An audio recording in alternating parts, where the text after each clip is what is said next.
This is Steve Wiese, and he is the owner here at Creation Audio Studios in uptown Minneapolis. And the cool thing about this recording process, too, that you also have somebody from North Dakota on your team. Yeah, right. So when I came in here and was rolling in here, I met a gentleman named Miles Hansen, who was at the controls as well in the control room. And I said, "Oh, Miles," and I don't know. I said, "Maybe where are you from?" And he said, "North Dakota." I go, "Oh my gosh!" So another guy from North Dakota was on the Nodak, product. Fargo Nodak. Yeah, and he was amazing. Like he did things so quick in the flash of an eye. Like I asked him to do something, and he said, "I already got it." Yeah, right. Oh my God! Literally reading our minds, kind of. He's had help along the way. Yes, yeah. He was. I won't take anything away from Miles. He's very talented, but we've spent almost 15 years now working. Wow. And Miles was very young when he started, and now he's a world-class engineer touring everywhere. Yeah, well, he's young now. Like Yeah. I can't imagine he came in as a teenager then. Yeah, 22. Oh my gosh. Miles is still in his 30s. Right, that's what I mean. Yeah. Is like. He's young, and he's already been working here for that long. So that's amazing. He's very talented. Yeah. Is there anything about the process that you wanted to mention? Well, working with Sheridan on this process, this project, she's really had a grip on, and I should direct it towards you, but you really had an understanding and a vision about how you wanted to approach the recording. You were completely prepared. You knew exactly what you wanted to do, and there were, from my perspective anyway, there weren't really any question marks about what was going on. I'm sure you had many questions along the way, but when you came to the studio, which I view as a workplace, this is not where you go hang out and have fun, because it is fun while you're working. You know, it's exciting. You get things done, and but it's not a place to go just hang around anymore. It's not the 70s anymore with and the $500,000 record budget. Right. You come here to work, and you're paying when you break down how much. And again, I had saved this money, and I had done a lot of sacrificing. And I think too, when you put that kind of sacrifice into the work, and you see, oh my God, I'm spending so much, and this is a serious thing. Yes. And I want to make sure that when I come here, I am prepared. And I knew that everybody that came in the door through Audi was also very prepared.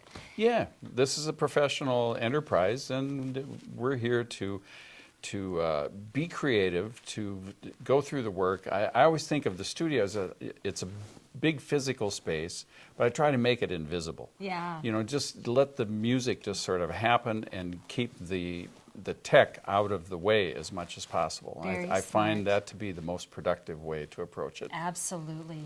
So the studio is always in working condition. There's never something's broke, we're going to get at that. It's like, no. And inevitably things break in the studio. There's so much stuff around. But it's always working for a session. So it's the work, the repair work, the fixing takes place behind. The one thing that I noticed when we were doing vocal, and this doesn't have, it was my own learning experience with recording vocals. When we recorded with 5 by Design, we were all in the room together, and we all sang together, and that was a very organic thing for me. And I thought that's how that happens. That's just always how you record. But when Kat Perkins came in, and we were recording the pop and the contemporary country things, they had really struggled with singing all together at once. Kat wanted to hear herself separately from me and record that separately. So do you, what kind of process is that? Is that typical for singers? Is that how other musicians also like to do? You know, everybody is an individual and everybody has a different approach to their comfort zone. And not everybody is always at the same talent level. So sometimes you do things with people and it's just like one take and we got it and it's like, now what do we do? I booked an hour to do this and 20 minutes we're done. Right. Or like in the case of singing in a group ensemble, that's a very rehearsed thing where you have eye contact, somebody makes a little physical motion or something, that's a cue to hit the downbeat or whatever. And in Kat's case, she may have, you know, been used to working where I do multiple takes and I want to hear myself loud all the time so I can hear every nuance that I'm making. I'm not comfortable being mixed back inside the band in my headphones. And headphones, frankly, are kind of a foreign, strange environment for a singer. Yeah. To be able to hear correctly because every headphone sounds different. You hear different harmonic partials that, you know, cause slight deviations in how you feel or hear the pitch. So there's I've done every kind of situation, you know, word at a time, adding syllables at the end of, we put an S on the end of a word or an N on the end of a word. Oh my gosh. Going back to the days on tape when it was destructive recording, you had to be very good at punching in and out. And you just do take after take after take. I got it. And now with computers, Pro Tools, Logic Pro, any of those programs, you can really just throw spaghetti on the wall and assemble it after the fact. I mean, and that happens all the time. And then, of course, there's pitch correction, and you can slide things around. You can drag the beat a little bit or rush the beat a little bit. All kinds of things that really were impossible to do in days past. So I've done every method. It's whatever makes you comfortable. Wow, it's amazing. Yeah, that was a thing that blew my mind when we were working on editing down the vocals in the control room. And I saw that you could even control the vibrato Yes. of the singer. I was like, what? Yeah, or add vibrato to a person who doesn't have it. What? I mean, that just blew my mind. Yeah. So Yeah, the whole technology, I mean, things have become more pasteurized and homogenized, but still, there is no substitute for somebody delivering emotionally. yeah. It's really difficult or impossible to add the emotion. That has to come from the root and from the singer. Right. And the other thing that I want to mention about recording during a pandemic, because we were at the vaccines had just come out, and you provided a very safe environment. Everybody had to be masked, and are you feeling, how's everybody feeling? We were very conscious about that. No one got sick, thank God, during the process, but we were all very cognizant of it. And it was because the year prior, I knew that other musicians had been doing I'm just going to come in and I'm going to record my part, and then the next musician comes in and records their part. And because of, we just didn't know what to do. And I was like, I don't want to do that. I wanted it to be a more organic process. And so as soon as whoever said, okay, we're opening our studios, or we're opening things back up again a little bit, I jumped at the chance. And that was thankful that you had that environment. We had to adhere right at the beginning of COVID. I was doing some work for some people in the Minnesota Opera Orchestra, and the opera organization required that I adhere to Governor Walz's, the state of Minnesota, COVID protocols. Did we have proper ventilation? Did we provide masks? Did we have hand cleaner back when everybody was saying, it's going to be on every surface that you touch? And then, we all were believers here. So as soon as there were vaccines, we took care of it. All right, we're back. We're back. And I wanted to ask you a little bit more about the historical significance of this building. I lived in very close proximity to the studio for years. In fact, I would grab the bus. The 18. The 18 right here, and I stood there for years, this black front, just going, what the heck is here? You know, not knowing that there is all these amazing musicians coming through this door.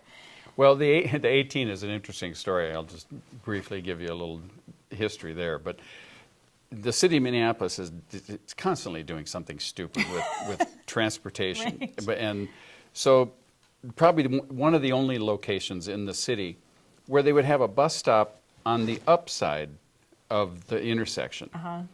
And so people coming around the corner from 26th Street to go north on Nicollet had to go around the back of a bus, and you couldn't see around the back of the bus. So I had to lobby Metro Transit and my city council, say, no, buses are supposed to be on the downside of the street, so when they leave, they cross the intersection as opposed to parking on the upside of the intersection. Like, do you not realize? And I actually got and there used to be a bus stop right out in front of the parking lot that people would wait there. And so I got them to move it a half a block down the street. Good. And that's, dealing with government bureaucracy. But it sort of cleaned up the whole situation. I mean, Yeah. I saw a number of potential accidents. Yeah. But anyway, a little bit about this studio. This facility, Creation Audio, is it exists inside of a 110-year-old building that was at one point, early days, a small neighborhood performing theater that became a silent movie theater that became then a talkies movie theater. And this was the main room, right? We're sitting right in front of the screen. Yeah. Oh my You know, God, we're that's so about cool. 20, 30 feet from where the screen was, which is the middle of the control room. And so it works perfectly for a studio environment because there are no interior posts. Being an old theater, it just was wide open, and the building is basically suspended on 5 big trusses outside above the roof. So it was wide open, so it provided a perfect thing. So it was a theater until about 1954, from 1915. And in 1954, a young guy who lived in Minneapolis named Bruce Swedien and his father decided they wanted to start a studio. Bruce was an amateur hobbyist and loved music, and so they bought this, and as Bruce told me, he said, we poured the floor flat, because obviously it was a theater, so it Right. had sloping floors, and so it's mostly flat. Okay. There's a few little dips and curves in the building, but it's historic in that from that really humble beginning, Bruce went on to become potentially the most well-known recording engineer in the world, having spent about 4 years here and then got headhunted, and he moved to Chicago and he met Quincy Jones, and then he had a career with Quincy Jones for 50 years recording everything Quincy was associated with. Oh my gosh. Which included, of course, all of the Michael Jackson and the Wiz and everything that Quincy did, big bands and Wow. James Ingram and Patty Austin and all that stuff. Bruce was the guy.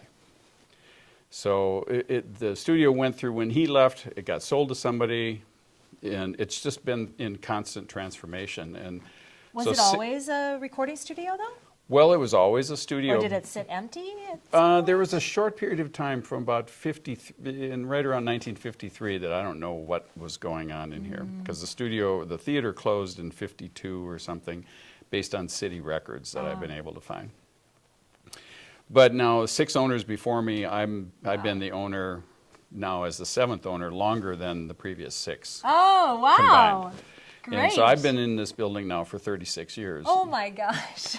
And it's great community here now. It's a collective of producers and engineers and musicians. There's about 10 tenants in the building, and all the walls are lined with gold and platinum records, and that's just a portion of the prizes that have been accumulated Wow.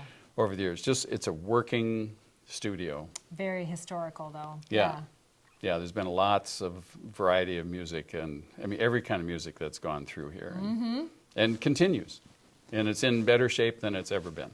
Every time I see a post, and if there's a picture of the walls or something, everybody knows the parquet floors, the walls. Creation. Oh, so many good memories from there. Yeah. It's, when I was posting my own pictures, I had a lot of comments just saying, "Oh man, what great memories to see those walls again," and it was really cool. Well, I still enjoy it. I'm still working full time, and I just get the opportunity to work with great, talented people, and really I select it. You know, I turn down I'm a lot sure. of things. People will call me and ask me about stuff, and I'll go, I know just who you should see, and I refer them because, for myself at this point, I only want to work at the very highest level, Yeah, right. and so I And got you to. had that opportunity. Yes, I did. Oh, thank you so much. And of Steve. course, Adi, not to forget about Adi, but Right. when I get to work with him, I just feel like I've been gifted because he's Yeah. so talented and so humble about his expertise, and just one of the best there is. He is, absolutely. Agreed. Arranging and just as a human being, but orchestrating. Yeah. I mean, he's just so musically gifted, and just as a person, just one of the best. So are you. I mean, all these people that I've met through, nobody has been, pushy and I'm number one, so it's just been a great, even working with Michael Bland, who, and the Petersons, who have worked with top people. And they come in and they, asking me what I want to hear and wanting to, and listening Yeah. to my requests and making it happen. It was really cool when we recorded Fabulous with Michael Bland and the Petersons and Joe Elliott. It was a song that I had written, and that's the pop song on the real true pop dance song on the album. And I come out, I'm singing in the one closed off room. I come out and I go, okay, this is a song about going out with your girls and getting dressed up before girls' night. And they're all looking at each other like, okay. Yeah. No, it's when you're working with the very best musicians and orchestrators, everybody checks their ego or just doesn't even have one because you have nothing to prove anymore. We're just here to give our best to add to the entirety of That's what I the felt. process. Yeah. And nobody's trying to prove anything.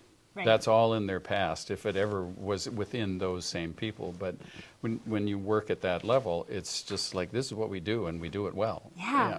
And you hired us for a reason, Yeah. and you asked us to do something, and we're gonna give it to you. Yes. So it was fabulous. I mean, it was great. Well, so that's a little bit about what has been here. Myself, I've been doing this. I'm moving into my 50th year now of owning a studio, running an operation, and just I'm still learning all the time. And, as I progress through this, there's always new things to do. But I've had the good fortune of working in many genres of music, from classical to orchestral to large choirs, rock and roll, R&B, blues, everything. I've been blessed to be able to do it because I have a large space to work in. That gives me opportunities. And I've done touring with big time acts. I worked for about 7 years with the Steve Miller Band. So we toured the U.S. every year, Australia, Canada.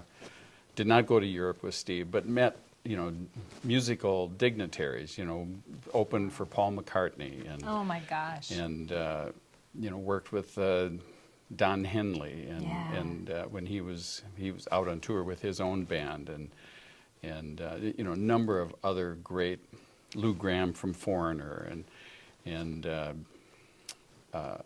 Bad Company, just the list of when I was touring. That was just a great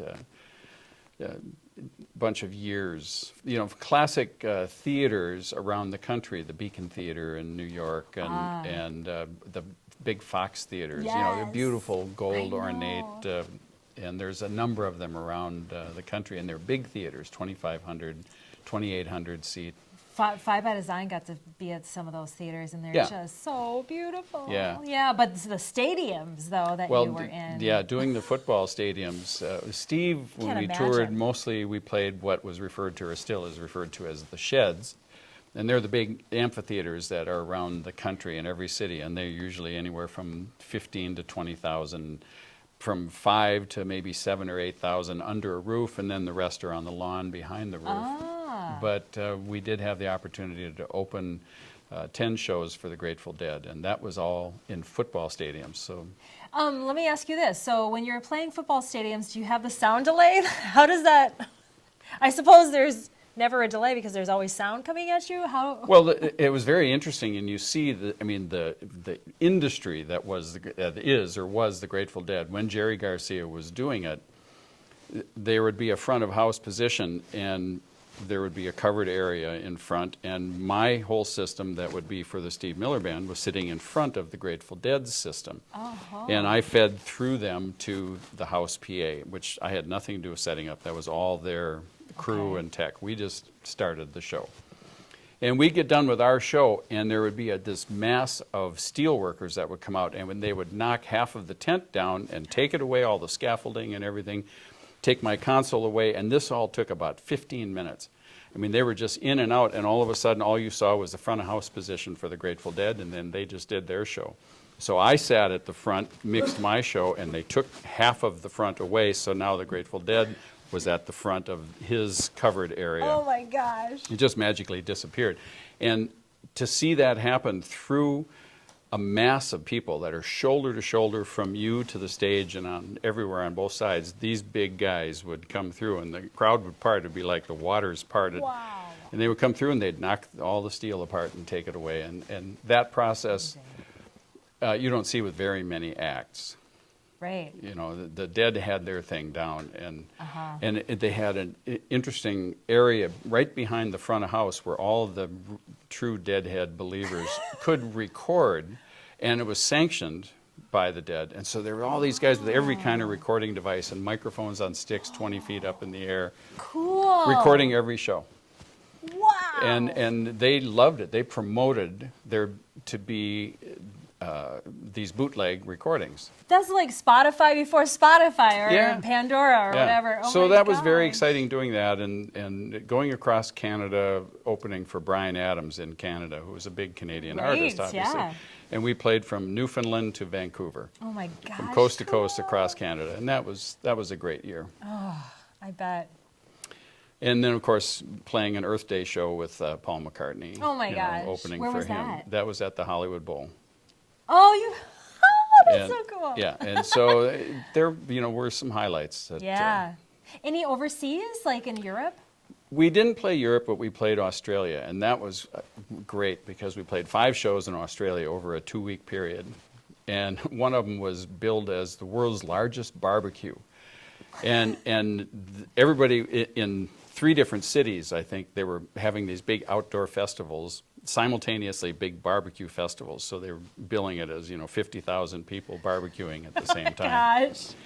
But Australia is beautiful, Did you have to ship your equipment, or did you rent? your Picked up equipment? stuff there. Okay. And Yeah. band brought what it needed to on the plane, but just instruments. Okay. Yeah. And sound was picked up. Thank you know. goodness. Yeah. Around the country, we always toured with our own sound system and light system, but Okay. going over there was just specced out to local companies Okay. and put together. So, And so after touring, I came back here, and since 1994 now, I've been working here at Creation Audio. so you've been off the road since '94. Since 94, okay, yeah. Okay, that's a long time. Yeah. Wow. Yeah, but you hit a really good.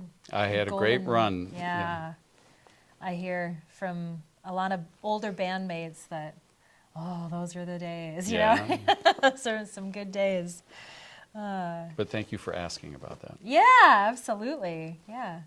And now you're playing then with another group too. You've been recording quite a few songs with a new band or your own. Not playing with someone as much as we're producing music initially to be downloaded on the internet, no physical products, And now, of course, everything Okay. is transformed into streaming. But for about 12 years, I've been working with business partner and recording cover music for whatever use anybody can find. It's all available on Spotify, Pandora, Amazon Music, Sweet. and Okay. Apple Music, and Google, and wherever else streaming can be done.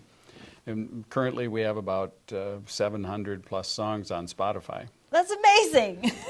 I gotta pull up that playlist. Yeah. Well, there's many playlists of that. You know, my friend is a gentleman named Steve Petronak, and Okay. and Steve is a guitar player, and we do all these instrumental covers, and people apparently are liking them. How do you come up with your song list? 700 songs, like. This is over the last 12 years we've been doing this, and we kind of pick a theme. And Okay, so it's yeah.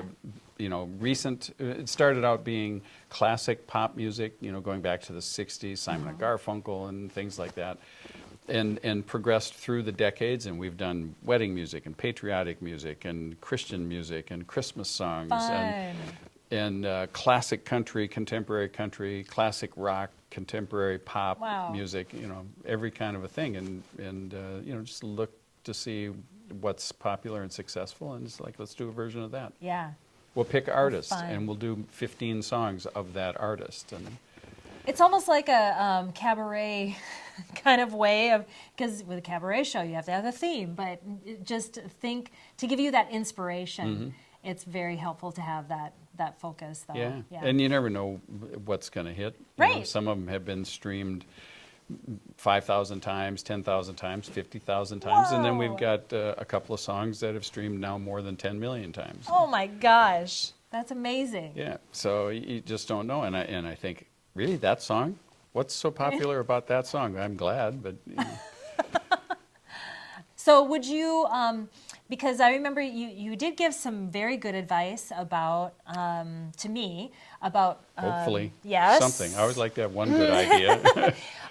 Where to go for CD duplication. Yeah. And I checked on a few different places, but Copyright, Copycats, which is here in Plymouth, was one of the places. I think you had given me two places to really look at.